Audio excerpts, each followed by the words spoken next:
کہتے سویرے سویرے آیا تو کہنے لگا حضور مجھے توبہ کرا دیں، آج کے بعد نہ جھوٹ بولوں گا، نہ حرام کھاؤں گا، نہ شراب پیوں گا۔ تو کہتے ہیں جتنے لوگ بیٹھے تھے کان کھڑے ہو گئے، کہا تجھے کیا ہوا؟ کہنے لگا 11-12 سال کا نوجوان آیا مجھے توبہ کرا گیا، چڑھتی جوانی، 11-12 سال 14-15 سال کا بچہ مجھے توبہ کرا گیا۔ تو کہتے ہیں ہم محب حیرت ہوئے کہ اتنا سا بچہ؟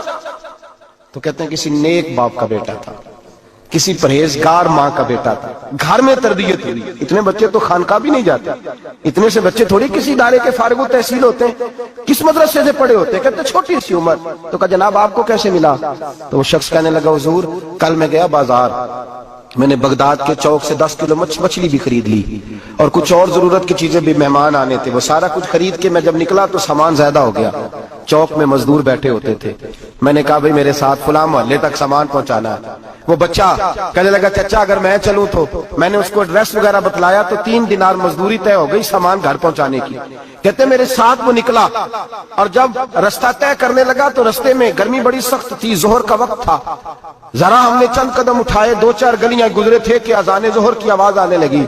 تو کہتے ہیں بڑی منت کے انداز میں، بڑی گزارش کے انداز میں میری طرف دیکھا، عمر چھوٹی سی ہے، کہنے لگا چچا اگر اجازت مل جائے تو میں ظہر کی نماز پڑھ لوں۔ کہتے ہیں میں ایک جگہ پھٹے پہ بیٹھ گیا اور گپے کرنے لگا، سامان وہاں رکھا، میں نے کہا پڑھ لے نماز۔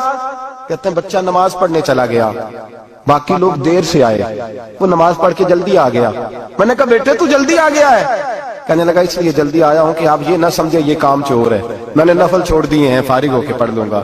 کہتے ہیں سامان اٹھایا، رستے میں گرمی شدت کی تھی، اس کا پسینہ بہنے لگا، میں آگے بڑھا، میں نے کہا بیٹے سامان تھوڑی دیر کے لیے مجھے دے دو، گرمی زیادہ ہے۔ کہنے لگا چچا کسی کا تربیت یافتہ ہوں، کسی نے ٹریننگ دی ہے، کہا ماں باپ نے کہا تھا حرام لقمہ گھر نہ لانا، کہا بات کیا ہوئی؟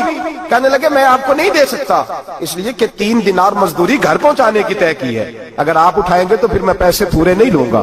دامان نے توکل کی یہ خوبی ہے کہ اس پر پابند لگے ہوتے پر دھبے نہیں ہوتے، میں پھر مزدوری پوری نہیں لوں گا، پیسے کم لوں گا۔ کہتے ہیں میں محو حیرت ہو گیا، اس جوان کی بات نے میرے سارے وجود تھر تھر کما ڈالا کہ اس دور میں اس قسم کے لوگ۔ کہتے ہیں گھر لے گیا اس کو، میں سامان رکھا، میں نے کہا تم جہاں ٹھہرو میں 3 دینار مزدوری لاتا ہوں۔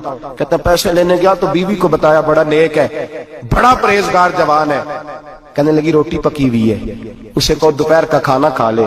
کہتے ہیں میں باہر گیا، 3 دینار تھمائے، میں نے کہا بیٹے ایک بات مانو گے؟ تو کہتے ہیں 3 دینار دے کے کہنے لگا اب تو آپ مالک ہو گئے، میں نے نمک کھا لیا ہے، اب تو ہر بات مانوں گا، اصلہ نال جے نیکی کریے نسلہ تاک نہیں بھول دے، میں اب ہر بات مانوں گا۔ تو میں نے کہا دوپہر کا کھانا کھا لو۔ کہتے ہیں اس کی گردن جھک گئی اور بڑے دھیمے لہجے میں کہنے لگا میں نہیں کھا سکتا، میں نے روزہ رکھا ہوا ہے، روزہ رکھا ہوا ہے، نفلی روزہ رکھا ہوا ہے۔ کہتے ہیں میں اور پریشان ہوا، میں نے فوری طور پہ سوال کیا کہ اب تو کدھر جائے گا؟ تو کہنے لگا اب میں کہیں نہیں جاؤں گا، میرے 1 دن کا خرچہ میرے ماں باپ نے جو ڈیوٹی لگائی ہے وہ 3 دینار ہے، پورا ہو گیا ہے، اب میں باقی جو وقت بچے گا یا قرآن پاک کی تلاوت کروں گا یا محمد عربی پہ درود و سلام پڑھوں گا، میں اب کوئی اور کام نہیں کروں گا۔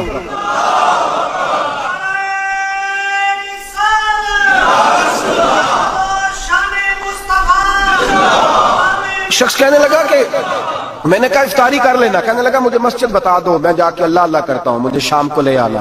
افطاری ہمارے ساتھ اس کی طے ہو گئی، مسجد چلا گیا، مغرب بعد لینے گیا تو کہنے لگا عشاء کے بعد آنا، اب تو میں نے پانی سے افطار کر لیا، کھانا کھانے جاؤں گا تو جماعت رہ جائے گی۔ کہتے ہیں عشاء کے بعد میں لایا، اس کو کھانا کھلایا، رات گہری ہو گئی تو میں نے کہا تو سو نہیں جاتا؟ کہنے لگا کوئی عرض نہیں، کبھی دور مزدوری کرنے نکل جاؤں تو رہ بھی جاتا ہوں، گھر والوں کو پتا ہے۔ کہتے میں نے مسافر خانہ کھولا، یوں سمجھیے ڈرائنگ روم بیٹھک میں نے کھولی، اس کو سلا دیا، میں اور میری بیوی اپنی معذور بیٹی کو روٹی دینے گئے اور ہم نے جا کے اس کو کھانا کھلایا جو ٹانگوں سے معذور تھی، اور ساتھ کہا کہ بیٹی آج بڑا پرہیزگار جوان ہمارا مہمان ہے، آج چڑھتی جوانی اور تقوی کی روشنی اس کے چہرے سے چمکتی ہے، کیا بات ہے، بڑے ہی اچھے گھرانے کا تربیت یافتہ ہے۔ کہتے ہیں بچی کو کھانا کھلا کے لوٹے، اپنے کمرے میں سو گئے، بیٹی اپنے کمرے میں لیٹ گئی، ترس گئے تھے کہ بیٹی قدموں پہ چلے۔ تہجد کا وقت ہوا تو دروازے پہ دستک ہوئی، بڑی بے چینی کے ساتھ اٹھے میاں بیوی، کون ہے؟ بیٹی کی آواز آئی ابا جی دروازہ جلدی کھولیں۔ کہتے ہیں کلیجے پھٹنے لگے، ذہن بکھرنے لگے، سوچے ہیں کہ وہ 2-1 منٹ ہمارے اوپر پہاڑ بننے لگے، دروازہ کھولا تو وہ بیٹی جس کے لیے ترس گئے تھے کبھی چلے گی، وہ اپنی ٹانگوں پہ کھڑی ہے،